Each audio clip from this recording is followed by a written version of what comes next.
नमस्कार, pink city की खबरों में आप सभी का स्वागत है। मैं हूं आपके साथ पूजा शर्मा।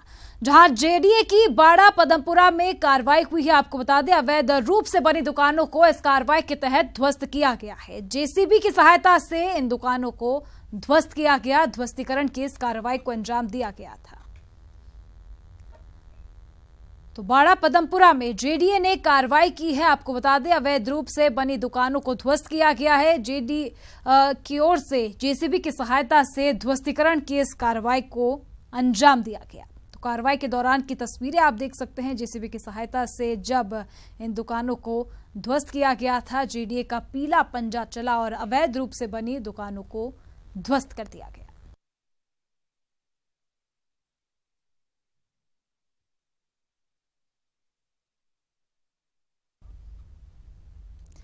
जयपुर के बरकत नगर इलाके में नगर निगम की ओर से सीलिंग की कार्रवाई को लेकर आज जमकर हंगामा हुआ, जिसके चलते 2 पुलिस थानों का जाब्ता मौके पर पहुंचा।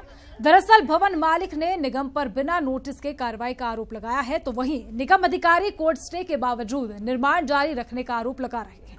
बता दें कि गुरुवार को भी निगम ने इस भवन को सील किया था, लेकिन इस दौरान कुछ लोग भवन के अंदर रह गए थे, जिसके चलते सील देर रात वापस खोलनी पड़ी थी।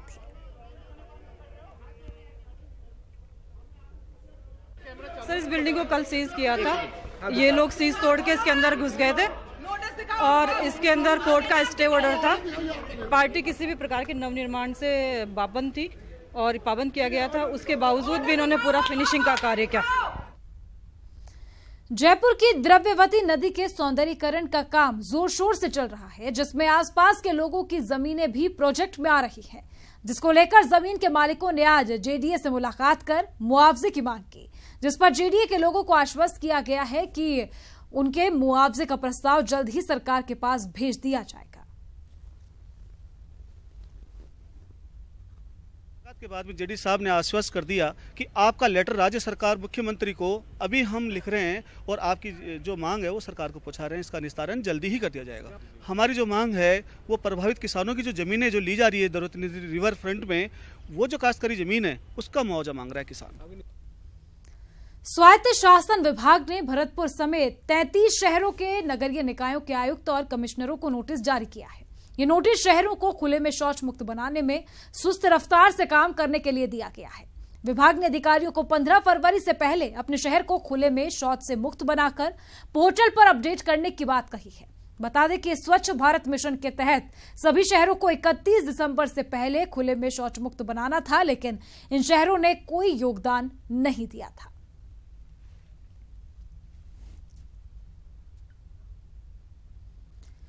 जयपुर में एक लड़की के साथ छेड़छाड़ के मामले को लेकर 2 पक्षों में झड़प हो गई। मामला रामगंज थाना इलाके का है, जहां पर देर रात छेड़छाड़ का आरोप लगाते हुए एक पक्ष ने घर में घुसे युवक की जमकर पिटाई कर दी, जिसके बाद दूसरे पक्ष के लोग भी वहां पहुंच गए और मारपीट करना शुरू कर दिया। देखते ही देखते दोनों पक्ष आमने सामने हो गए और एक दूसरे पर पत्थर बरसाना शुरू कर दिया था। पुलिस ने भीड़ को खदेड़ने के लिए लाठियां भी भांजी। तनाव को देखते हुए नॉर्थ पुलिस ने करीब आधा दर्जन थाने का जाब्ता मौके पर बुलाया, वहीं तैनात किया गया। इस झड़प में एक सिपाही समेत करीब आधा दर्जन लोग घायल हुए हैं। पुलिस ने एक युवक को गिरफ्तार भी कर लिया है। मामला नहीं है, कल रात में कोई पड़ोसी थे, अलग अलग समुदाय से होने के कारण इनके जो है ये बोलचाल हो गई थी। एक व्यक्ति कोई शराब पिया हुआ था, ऐसी बात सामने आ रही थी। हालांकि वो पुलिस के सामने ये अभी तक नहीं आया कि कौन शराब पिया हुआ था, और आपस में जो है इनके बोलचाल हो गई। बोलचाल के बाद में जो है धक्का-धुम होकर मामूली से पत्थर चले थे। मुख्यमंत्री वसुंधरा राजे ने अपने 4 साल के कार्यकाल में प्रदेश की जनता को करीब 20,000 करोड़ की 107 पेयजल योजनाओं की सौगात दी, लेकिन जलदाय विभाग अधिकारियों की लापरवाही के चलते अभी तक आधी योजनाओं का कार्य भी पूरा नहीं हुआ है। बजट घोषणाओं का कार्य समय पर पूरा नहीं होने से प्रदेश की जनता हजारों करोड़ के खर्च के बाद भी पेयजल से वंचित है। ग्रामीण क्षेत्रों में लगातार पेयजल का संकट गहराता जा रहा है।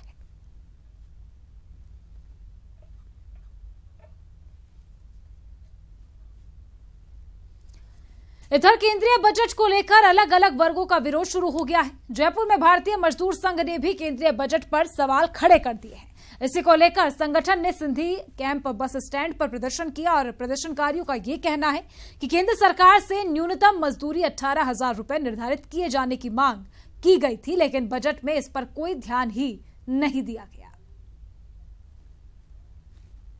भारतीय मजदूर संघ जिस बात को लेकर नाराज है, मिनिमम वेज के बारे में सरकार ने विचार नहीं किया। सरकारी कर्मचारियों के लिए और प्राइवेट क्षेत्र के कर्मचारियों के लिए मिनिमम वेज 2 नहीं हो सकती। हमने सरकार को कहा था कि जब सरकारी कर्मचारियों के लिए न्यूनतम वेतन 18,000 आपने तय किया है तो आप सभी के लिए 18,000 न्यूनतम वेतन तय करिए, लेकिन सरकार ने बजट में उसके बारे में कुछ नहीं कहा। दूसरा, स्कीम वर्कर्स के मानदेय के बारे में बजट बिल्कुल चुप है। अरे भाई, 3,000 रुपए आप आंगनबाड़ी के कर्मचारी को, कार्यकर्ता को देते हो, कैसे वो अपना परिवार चलाए?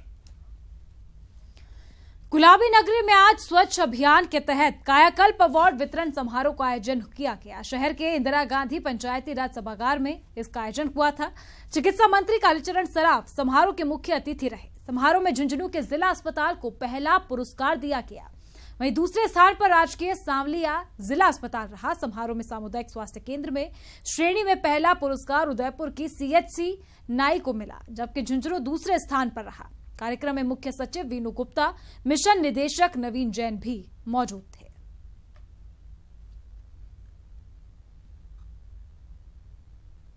अवार्ड वितरण समारोह में आज मैं सभी इस प्रकार के जो जिन्होंने आज ये अवार्ड प्राप्त किया है उनको बधाई देना चाहता हूं, और मुझे विश्वास है कि इस प्रकार के पुरस्कार प्राप्त करने पर जो बाकी चिकित्सा संस्थाएं जिनको कायाकल्प अवार्ड नहीं मिला वो भी इससे प्रेरणा लेंगे और अगले साल वो भी कायाकल्प अवार्ड प्राप्त करेंगे।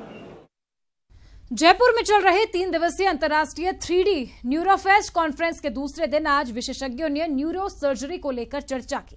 कॉन्फ्रेंस में एंडोस्कोप के जरिए बिना ब्रेन खोले किस प्रकार से ट्यूमर निकाले जा सकते हैं, इस पर मंथन हुआ। JNU हॉस्पिटल के सभागार में हो रही इस वर्कशॉप में देश विदेश के प्रख्यात न्यूरो सर्जन्स ने भाग लिया।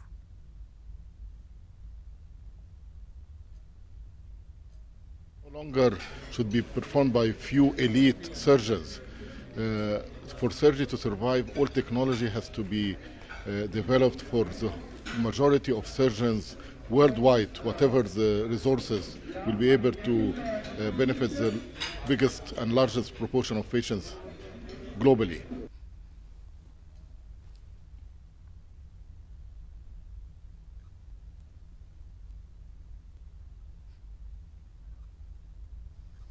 चलिए आगे बढ़ते हैं। जयपुर में NGO द्वारा वर्ल्ड रिकॉर्ड बनाया गया है, जिसमें हजारों दिलों को एक सूत्र में पिरोकर संदेश दिया गया। क्या है वो संदेश, आइए देखते हैं इस रिपोर्ट के जरिए।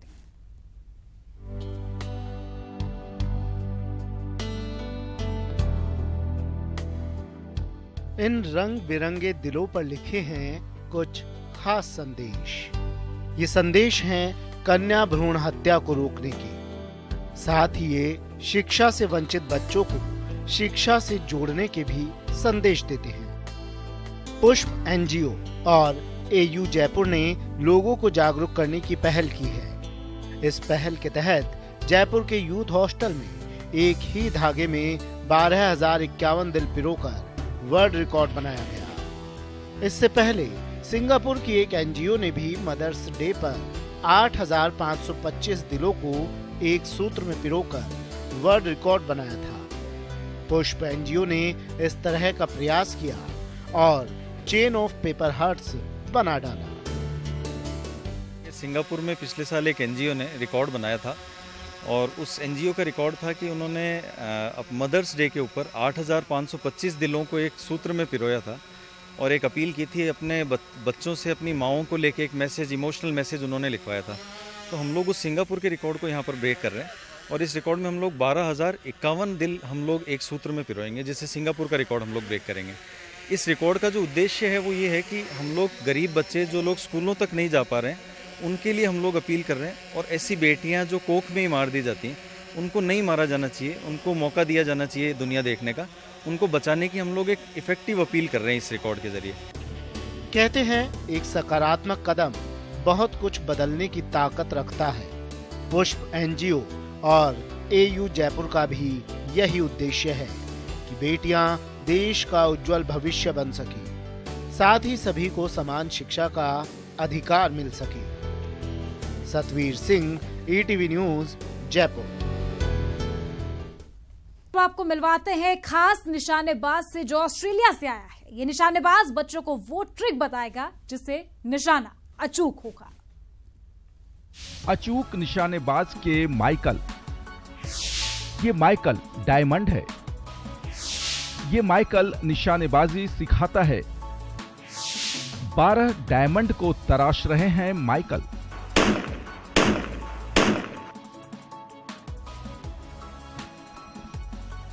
ये है माइकल डायमंड। 8,496 किलोमीटर दूर ऑस्ट्रेलिया से आकर राजस्थान के जयपुर में युवा शूटरों को तराश रहे हैं। जगतपुरा के शूटिंग रेंज में माइकल 7 दिन तक 12 युवा निशानेबाजों को अचूक निशानेबाजी का ट्रिक सिखाएंगे। I think they're going to be fantastic shooters. The people that are standing behind me at the moment are very keen. They're very committed and dedicated to the sport. And having me here, hopefully I will be able to enhance their performance in the sport of trap shooting, basically. There's some young kids here that are participating for the next week. And as a very experienced competitor and coach, I think that the young people are going to go very far, the young boys. तो ये first time इसका trip है outside अभी ये 7 दिन का camp है हमारा। इसमें हमारे साथ 12 बच्चे हैं। इसमें फ्रॉम एज ऑफ 10 से लेके 675 तक।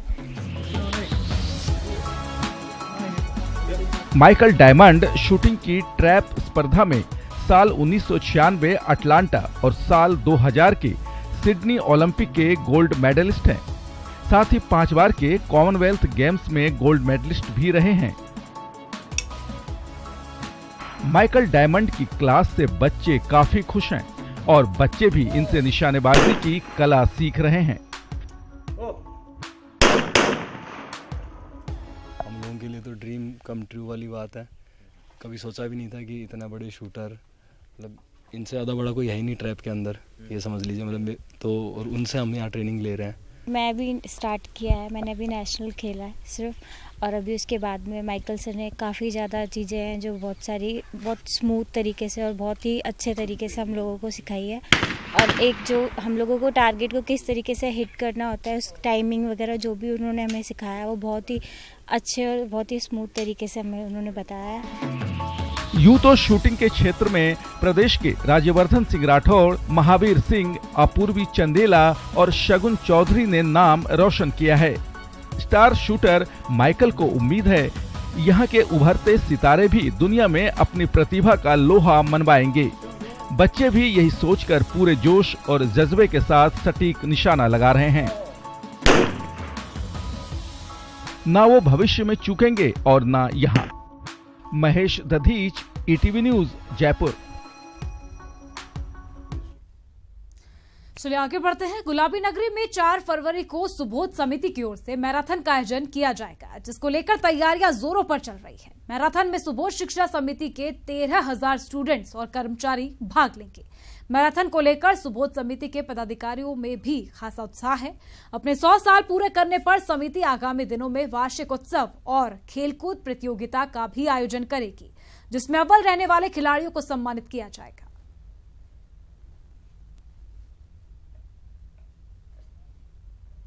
जनवरी को सुबोध शताब्दी वर्ष का हमारा प्रारंभ हो गया है, लोगों का अनावरण हो चुका है और हमारा सबसे बड़ा पहला ये इवेंट जो होने जा रहा है वो जयपुर रन में, जो जयपुर रन मैराथन का चल रहा है, उसमें लगभग 13,000 के करीब हमारे बच्चे भाग ले रहे हैं। हमने हमारी टी-शर्ट्स और उनके बैग, गुडीज वगैरह सारी चीज़ें हमने डिस्ट्रीब्यूट कर दी है और सबका मीटिंग पॉइंट हमारा रामनिवास बाग में न्यू गेट से जो एंट्री है वहाँ पर सब लोग इकट्ठे होंगे और वहाँ से हम लोग इस मैराथन में पार्टिसिपेट करेंगे। गुलाबी शहर जयपुर में कल्चरल एक्सचेंज प्रोग्राम के तहत 18 से 22 मार्च तक इंटरनेशनल चाइना फिल्म फेस्टिवल 2018 का आयोजन होने जा रहा है। इंटरनेशनल चाइना फिल्म फेडरेशन की ओर से आयोजित होने वाले इस फेस्टिवल में चाइना की 5 लोकप्रिय फिल्मों का प्रदर्शन किया जाएगा। फेस्टिवल में चाइना के फिल्म निर्माता, निर्देशक, अभिनेताओं समेत बॉलीवुड की जानी मानी हस्तियां शिरकत करेंगी। इसी को लेकर मालवीय नगर के एक होटल में फिल्म फेस्टिवल का पोस्टर लॉन्च किया गया, जिसमें चाइना के डेलीगेट सहित ICFF के पदाधिकारी भी मौजूद रहे। फेस्टिवल है ये 5 दिन का फेस्टिवल सिनेपोलिस में होगा। इन 5 दिनों में हम 5 फिल्में दिखाएंगे। ये 5 फिल्में वो फिल्में हैं जो हर कहानी एक डिफरेंट तरीके से बताई जाती है। ये वो फिल्में हैं जिसमें इंडियन कनेक्ट है। ये 5 फिल्में बड़ी मेहनत के साथ सिलेक्ट की गई है। इन 5 फिल्मों के स्क्रीनिंग के साथ साथ यहाँ पर बहुत सारा एक्सचेंज प्रोग्राम होगा, जहाँ पर फिल्म मेकर्स फिल्म के बारे में चर्चाएं करेंगे, लोगों से उसके बारे में डिस्कशन करेंगे और कोशिश करेंगे कि यहाँ के टैलेंट के साथ को प्रोडक्शंस की डील के बारे में जानकारी दें। जयपुर के रावत PG गर्ल्स कॉलेज का वार्षिक उत्सव समारोह का आयोजन हुआ। समारोह में छात्राओं ने रंगारंग प्रस्तुतियों के साथ साथ रैंप वॉक कर जलवा भी बिखेरा। समारोह में जहां छात्राओं ने बॉलीवुड और लोकगीतों पर नृत्य की प्रस्तुतियां दी, वहीं समारोह में कई प्रतियोगिताओं का भी आयोजन हुआ। प्रतियोगिताओं के विजेताओं को पुरस्कार भी इस दौरान दिए गए थे। इसके बाद मैं उन्हें स्टेज पर इनवाइट करना चाह रही हूं। और फिलहाल पिंक सिटी की खबरों में इतना ही, लेकिन प्रदेश और देश की ताजा खबरों के लिए News18 Rajasthan.com पर भी आप विजिट कर सकते हैं। नमस्कार।